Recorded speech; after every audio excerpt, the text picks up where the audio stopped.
os livros convertidos em presentes passam a ser presentes muito valiosos em Apoforeta, até porque também, em alguma medida, são convertidos em objeto de arte, muitas vezes em função do cuidado das encadernações.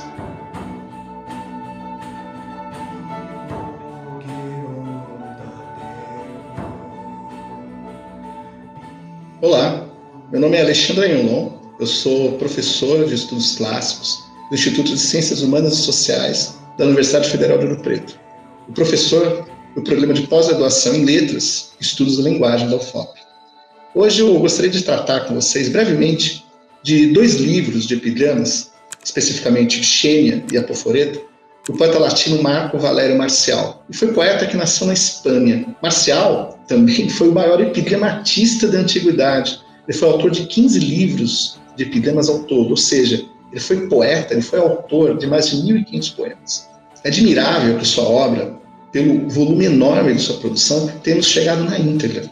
Ele foi também poeta muito lido na Idade Média, figurando em diversos florilégios de poesia latina. E também, já no Renascimento, foi um modelo importante, aí juntamente com Catulo, para poetas de epigramas do período. Marcial, ele é o poeta que, com todas as letras, assume o caráter muitas vezes vituperioso, ou por assim dizer, satírico do epigrama, né? O caráter satírico que o epigrama veio a assumir também posteriormente.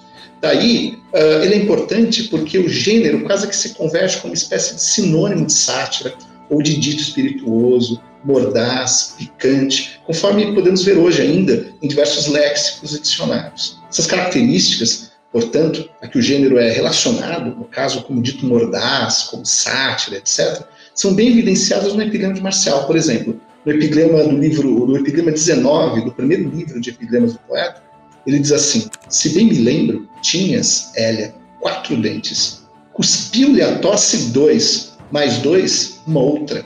Tu já podes tossir tranquila o dia todo. Nada há que aqui fazer uma terceira. No entanto, nos livros de epigramas que eu gostaria de tratar com vocês, como eu já disse, o Xênia e o Apoforeta, Marcial ele perfaz um caminho um pouco diverso, pois ele abandona, pelo menos temporariamente, esse viés, digamos assim, esse viés satírico do epigrama.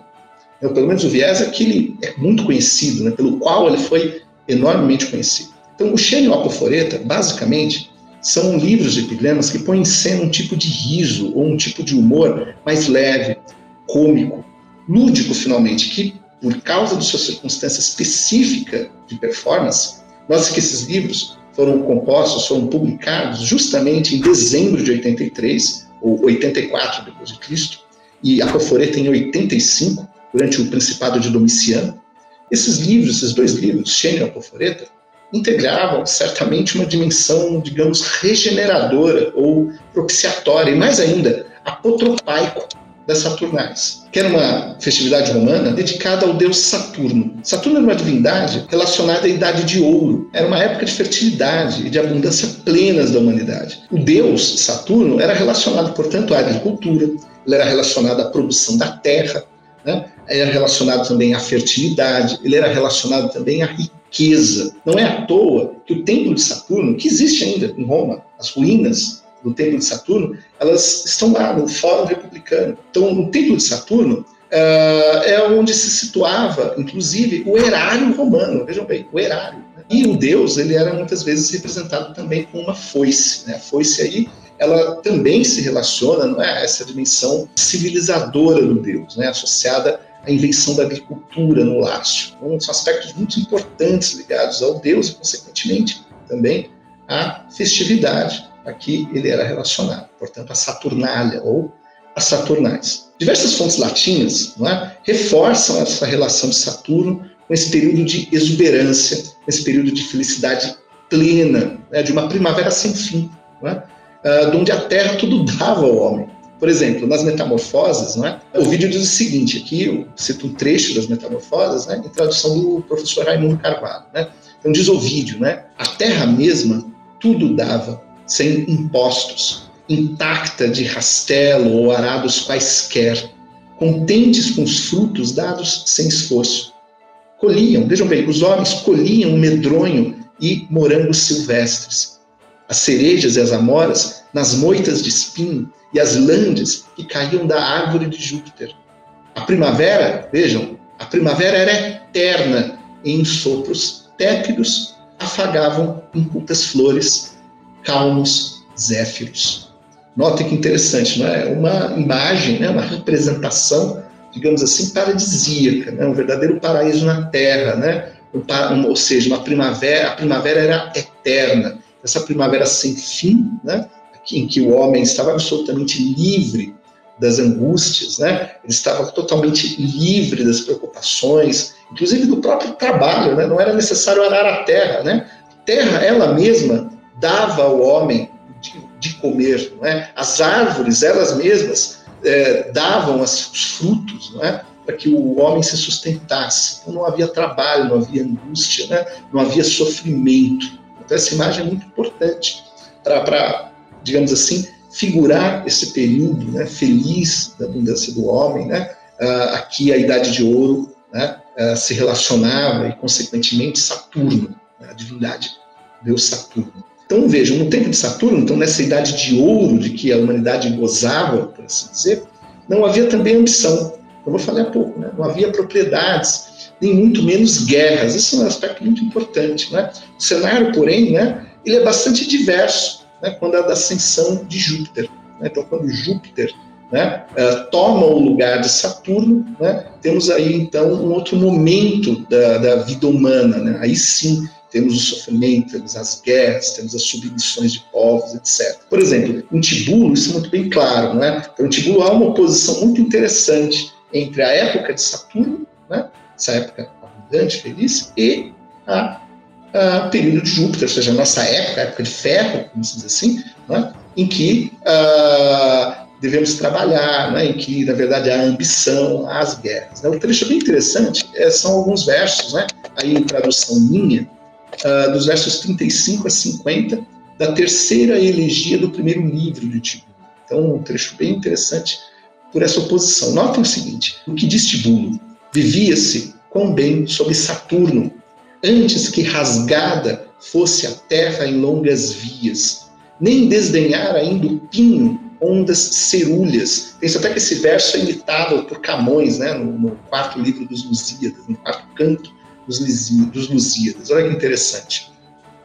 E enfunada, estender a vela aos ventos. O nauta, ou seja, o marinheiro, que riquezas busca em terra estranha, não carregara a nau especialista. Naquele tempo, ou seja, no tempo de Saturno, o touro ao jugo não se pôs, nem palafrém, ou seja, o cavalo de guerra, mordeu na boca os freios. Em casa alguma havia portas, nem nos campos pedra que desse às glebas termo certo. Ou seja, não havia divisão de propriedades, não é? Mel davam os carvalhos, e a ovelha oferecia as úberes de leite a pastor. Nem exércitos, nem ira havia, nem guerras. O armeiro não forjara dura espada. Agora, sob Jove, ou seja, sob Júpiter, há matanças e catástrofes. No mar, 1000 rotas para a morte abrupta. Agora, voltando ao Marcial. Então, já temos aqui contextualizados, digamos, o próprio poeta, não é? Ou seja, poeta do tempo de Domiciano, né? E o contexto, digamos assim, ou o que eu chamo de circunstância de performance, em que esses dois livros, Xênia e Apoforeta, de Marcial, foram compostos, ou seja, as Saturnais, né? A Saturnália. Então, o Xênia e Apoforeta, de Marcial, não é? Eles devem ser inseridos justamente nesse contexto das Saturnais. É o seu contexto de performance, como eu disse. Então, é um contexto de uma festividade, né? Ou seja, em que teatralizando, né, a festa, né, os livros, né, teatralizando o tempo mítico de Saturno, né, por uma questão de decoro poético mesmo, né, esses livros devem ensejar um tipo de riso. Né, como eu já disse aqui, um tipo de riso leve, bem-humorado, digamos assim, aristotelicamente sem dor ou dano. Né? Então, quer dizer, é um tipo de humor, digamos assim, que é cultivado pelo poeta. Né, no interior desses dois livros, publicados justamente no contexto das Saturnais, em que ele é um tipo de humor que, muito conscientemente, nega, tá, aquele viés temático da invectiva, da sátira, pelo qual Marcial era extremamente conhecido, né? Então aqui é uma negação, digamos assim, por meio de Marcial, nesses dois livros, desse riso satírico, né? A sua opção, portanto, em virtude do caráter apotropaico, em virtude do caráter regenerador, né, da festividade, das Saturnais, é por um riso leve, por um humor lúdico, por assim dizer. Nesse sentido, aí uma clara aproximação, né, por parte de Marcial, de categorias do risível, digamos assim, que pela primeira vez são teorizadas por Aristóteles na poética, né, quando ele opõe o psogos, que é invectiva, né, que é o riso, digamos assim, deletério, né, o vitupério propriamente dito, que é fundamentalmente o riso, né, próprio da poesia iâmbica, ou pelo menos aqui se relaciona mais propriamente à poesia iâmbica, e o riso cômico, né, o geloion, né, que seria, em Aristóteles, teatralizado como um riso sem dor, né, anódino. Essa diferenciação que já está em Aristóteles, ela é evidente também em Marcial, né? Marcial faz isso também. Por exemplo, né, no primeiro poema do livro Xênia, né, que é um poema programático, um poema, digamos, prefacial, o poeta diz o seguinte, né, o primeiro poema, notem isso: para que atuns e olivas não percam as togas, nem tema a imunda traça a triste fome, perdei, musas, meus danos, papiros do Nilo. Eis, ébrio inverno, novo sal requer. Meus dados não combatem com altivo aguilhão, nem cão nem seis agitam meu marfim. Meu livro são as nozes, meu livro é fritilo. Esses dados não trazem dano ou lucro. Interessante, não é? Quer dizer, o poeta, ele exorta as musas que elas percam seus danos, ou seja, esses danos seriam justamente os epigramas do poeta que ensejam um riso mais mordaz, mais satírico. O poeta, portanto, estabelece decoro, ele se distancia, ele recusa esse viés temático. E ele estabelece um decoro, portanto, retórico poético dos seus epigramas durante as Saturnais, ou seja, durante o ébrio inverno, alusão aí justamente ao solstício de inverno, né? Então, esse inverno, ou seja, esse período das Saturnais, demanda, portanto, um novo sal. Que novo sal é esse? É um riso alegre, é um riso sem dor, em que não há dano. Portanto, o poeta figura o seu livro e os seus poemas, tá? Metaforiza-os na forma de nozes. As nozes, que remetem a um jogo de criança, essa dimensão lúdica, né? São as nozes com os quais os romanos, durante as Saturnais, usavam para apostar no jogo de dados. Ou seja, eram as nozes com os quais os romanos apostavam no jogo de dados. E é interessante essa imagem, né, da aposta que não vale dinheiro. O dinheiro ali é proibido. Não só porque o dinheiro é uma característica, digamos que ausente do contexto da Idade de Ouro, né, dessa Idade de Ouro figurada na festa das Saturnais, mas também porque o jogo e o dinheiro, consequentemente, que seria o elemento ali das apostas, inclusive, levariam a disputa, né, tornariam a disputa mais ríspida. Né? Então, apostar com as nozes é eliminar a dimensão propriamente agonística do jogo, dando lugar a um caráter lúdico, o jogo por ele mesmo, a brincadeira. E é isso que são os epigramas de Marcial em Xênia Apoforeta.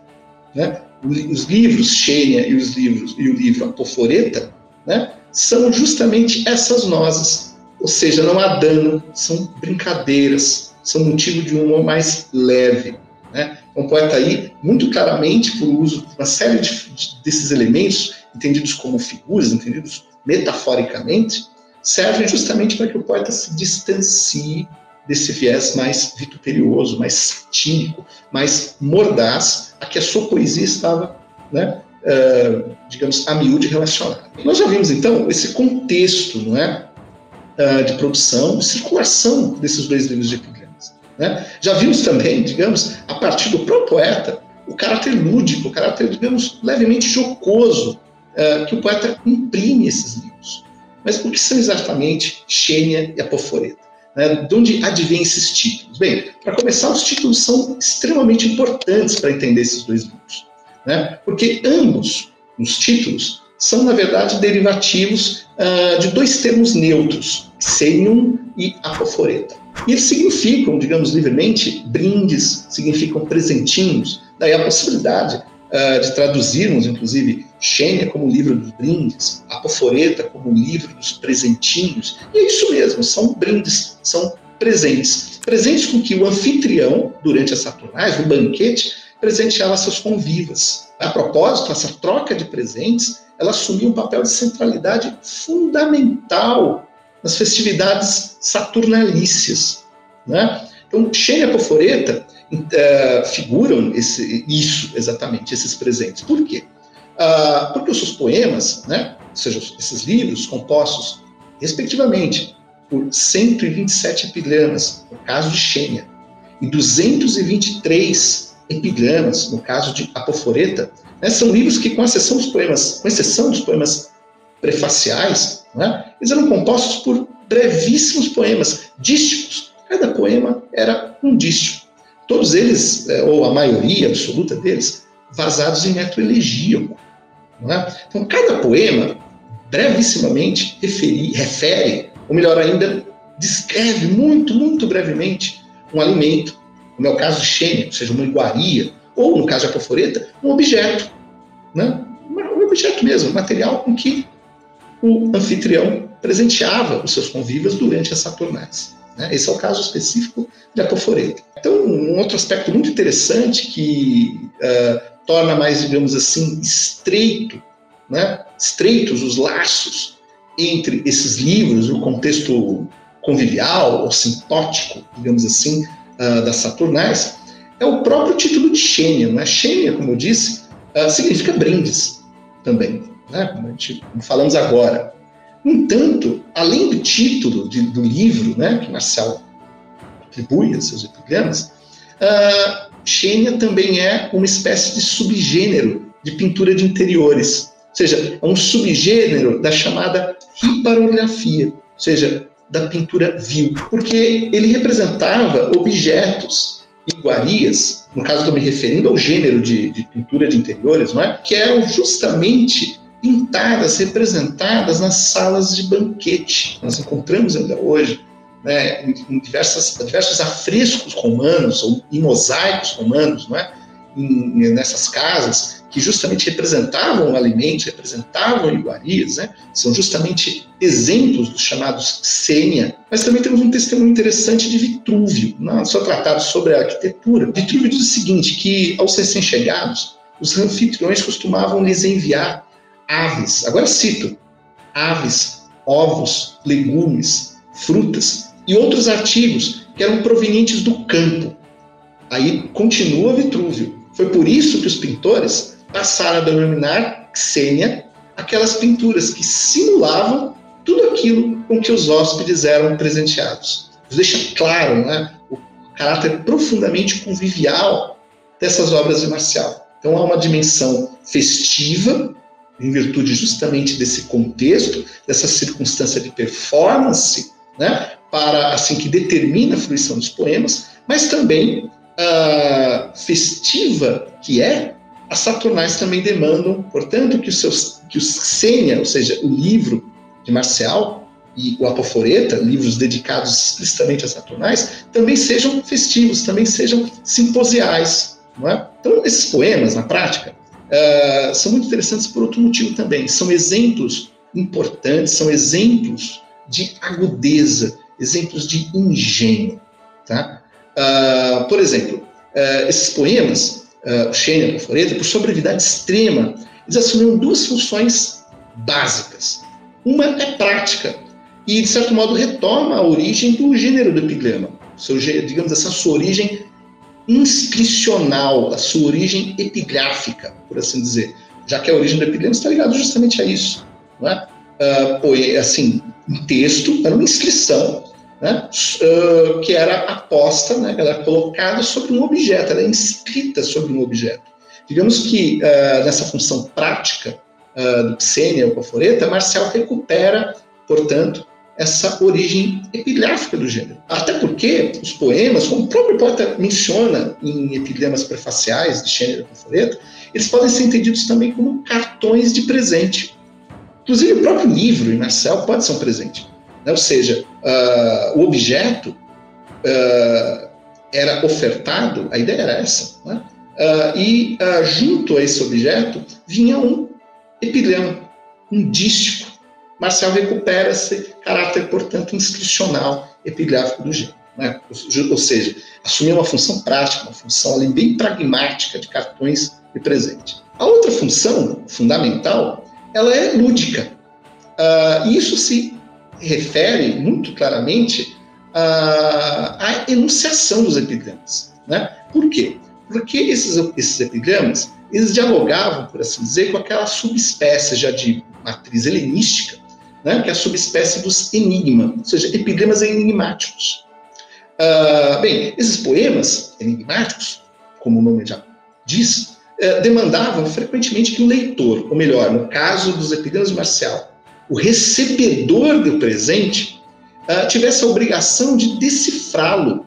Daí a circunstância da oferta de presentes, tipicamente das Saturnais, se convertia em um verdadeiro jogo de adivinhação, um jogo também de demonstração de engenho e urbanidade, tanto por parte do poeta, quanto por parte de quem recebia o presente. Então, só a título de exemplo, eu queria ler com vocês aqui alguns poemas, alguns poemas nesse sentido.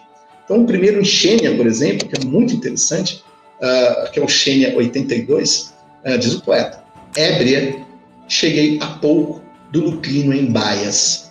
Nutre-me, Fausta, agora, o garo ilustre. O outro poema também é o Xênia 111, que é bem interessante também. De vinhas sinuessas, falernos chegaram. De que cônsul? Perguntas. De nenhum. Esses poemas, ainda que brevíssimos, impressionam tanto porque exigem mesmo que o leitor, né, para compreendê-los, ele deva dominar os códigos, por assim dizer, da boa mesa, como também pelo fato de que os próprios poemas assumem uma função prescritiva, já que os poemas recomendam o acompanhamento adequado, por exemplo, para as ostras. As ostras são ostras, no caso de Xênia 82, ostras frescas, né, vindas de Baias. Né? Baias era um balneário romano famoso, né, requintado, etc.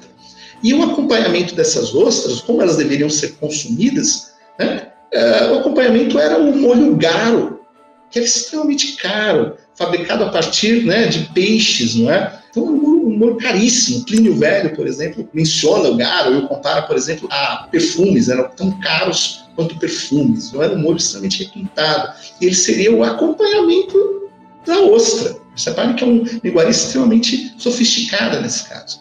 E o vinho, de certo modo, também, que há no caso do vinho aqui. Primeiro, há uma alusão direta ao falerno, né? O falerno é um vinho extremamente requintado, extremamente caro no mundo romano, mas também um aspecto fundamental atrelado à qualidade desses vinhos, não é? Que é o tempo. Ou seja, são vinhos cuja qualidade dependem fundamentalmente do tempo de seu envelhecimento, do tempo de sua produção. Bem, o Apoforeta já não são iguarias. No caso do Apoforeta, é um livro que ele compreende objetos propriamente ditos. São objetos com os quais os convivas eram presenteados, portanto. A miríade desses presentes é enorme. Encontra-se em Apoforeta, digamos assim, presentes desde assim, objetos extremamente simples, baratos, né, até outros extremamente requintados. Essa variedade é importantíssima para os poemas saturnalícios de Marcial. Eu, particularmente, gosto muito dos poemas dos Apoforeta de Marcial, em que ali há a descrição ou a referência a estatuetas, não é? A obras de arte, de natureza variada, não é? Descrita nos epigramas. Eu também gosto muito mesmo dos livros. Os livros convertidos em presentes passam a ser presentes muito valiosos em Apoforeta, até porque também, em alguma medida, são convertidos em objeto de arte, muitas vezes em função do cuidado das encadernações. Não é? Então aqui selecionei alguns para a gente ler. Né? Então, o Apoforeta 186 é uma menção a Virgílio. Marão, o Grande, jaz em breve pergaminho, que traz na prima página seu rosto. interessante, uma menção à obra, né, de Virgílio como um todo, né? E reparem o cuidado, né, da edição, né? Trata-se, né, de um simples papiro, mas sim de um pergaminho.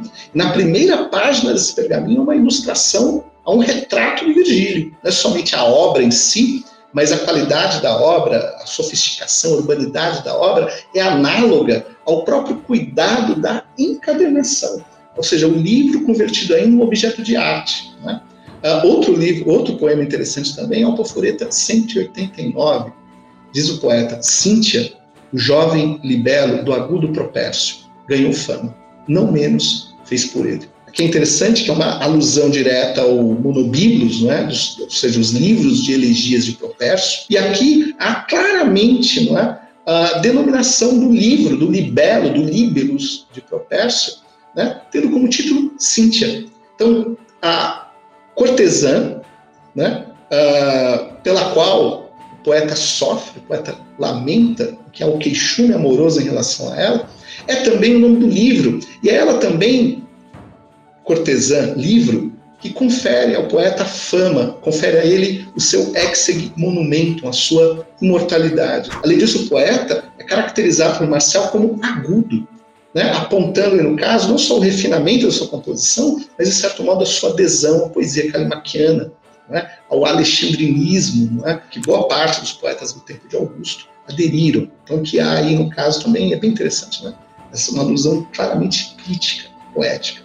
Há também o Apoforeta 195, dedicado a Catulo, ao seu Catulo, tanto deve a grande Verona, quanto Mantua pequena a seu Virgílio. Aí há uma brincadeira interessantíssima, a agudeza desse poema, que constrói um verdadeiro quiasmo, né, opondo a grande Verona e o breve Catulo, de um lado, e o grande Virgílio e a pequena Mantua. Esse jogo de quiasmo, né, essa imagem quiasmo, muito engenhosa por parte do poeta nesse epigrama, é crítica também, apontando aí as diferenças entre os gêneros, né? O breve Catulo aqui, o pequeno Catulo aqui, né, é o Catulo das Lugas, a referência ao poeta das Lugas e, consequentemente, a brevidade tão alardeada pelo poeta, em oposição à elevação de Virgílio, certamente aí uma alusão à Eneida, não é? Há também as estatuetas, como eu disse, que são poemas que eu tenho um gosto particular, inclusive. Bem, há dois que eu gostaria de ler com vocês também, né? Então, há o Apoforeta 173, por exemplo, em que diz assim: do infando disco volta os olhos moribundos o moço Ebalho, culpa e dor de Febo. Alusão aí a Jacinto, amor de Apolo Febo, referenciado no poema pelo seu epíteto, que é morto por Zéfiro. Zéfiro, tomado de ciúme, não é? Desvia o disco que o deus Apolo lança, né, num jogo, numa brincadeira com Jacinto, né? Zéfiro, enciumado, desvia o disco e atinge a cabeça do rapaz, que morre, que falece. Por isso, culpa e dor de Febo. Né? Há também o Apoforeta 177.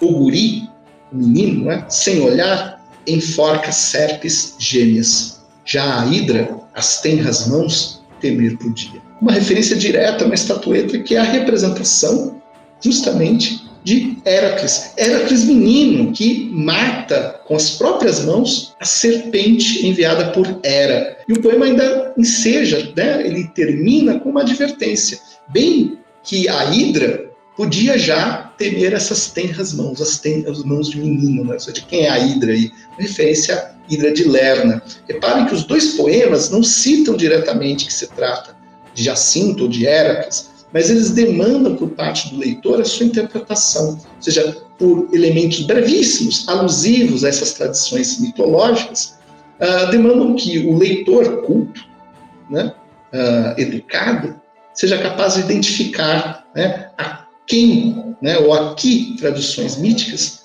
os respectivos poemas se referem, né, ao mito de Jacinto e Héracles. Esses exemplos são muito interessantes para dar conta, ainda que brevemente, desses epigramas, né? Esses dois livros de Marcial, por fim, eles são extremamente importantes também para a gente perceber a importância das Saturnais, o lugar que as Saturnais ocupavam para a poética epigramática de Marcial. É possível que diversos livros do poeta foram compostos durante as Saturnais ou em períodos próximos à festividade. E a despeito da pouca importância que geralmente se confere à Xênia Apophoreta, que inclusive são livros que estão entre os primeiros compostos por Marcial, juntamente com o livro dos espetáculos. São livros extremamente engenhosos, que levam às últimas consequências as características do gênero do epigrama, associado fundamentalmente à brevidade. E também podem ser entendidos, essa aliás é a minha hipótese, inclusive, como uma espécie de novo subgênero do epigrama, né? Paralelamente a outras possibilidades temáticas da tradição helenística. Esses poemas de Marcial, do Xênia Apophoreta, não são somente festivos, não são somente levemente jocosos, não são somente descritivos, embora sejam tudo isso, mas são, sobretudo, poemas saturnalícios, cujo decoro, cujo contexto de performance, cuja fruição dependem fundamentalmente das Saturnais, dependem fundamentalmente da festa que os romanos dedicavam a Saturno. Essa festa, justamente, é fundamental porque ela condiciona a matéria e ela condiciona o contexto de fruição dos poemas. São livros que, inclusive, por sua acumulação, né, pelo número enorme de poemas, lembre-se, são 127 poemas em Xênia, 223 poemas em Apophoreta, há uma miríade de iguarias, uma miríade de objetos, são centenas de itens de banquete descritos ali e referenciados. Por causa de tudo isso, juntos por acumulação, esses dois livros se relacionam à exuberância das Saturnais, justamente porque metaforizam uma espécie de cornucópia, representando essa exuberância, essa fertilidade, essa abundância, essa exuberância, essa fertilidade, o caráter luxurioso das Saturnais. É isso. Muito obrigado.